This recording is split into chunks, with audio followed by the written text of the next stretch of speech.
महत्त्वाची बातमी। अजित पवार यांनी अमोल मिटकरींचे कान टोचले असं कळतं। प्रवक्त्यांनी कसं बोलायचं हे अजित पवार यांनी सांगितलेलं आहे।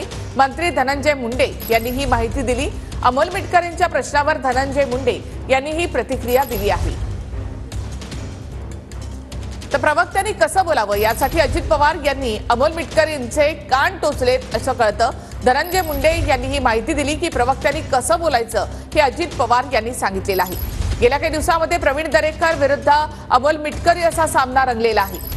वारंवार अमोल मिटकरी यांच्याकडून केलेल्या टीकेनंतर आता स्वतः अजितदादांनीच प्रवक्त्यांनी कसं बोलावं हे सांगितलंय।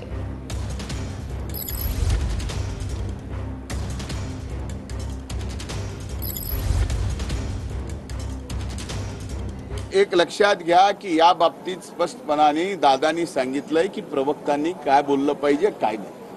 इथं अमोल मिटकरी जे काय बोलले हे तुमच्या सांगण्यावरून मला या ठिकाणी कळतंय, पण माझं या ठिकाणी बीडच्या इलेक्शनच्या बाबतीत कुणीही बोलू नये। बीडमध्ये काय झालंय, अतिशय अल्पमताने आम्ही पराभूत झालोत।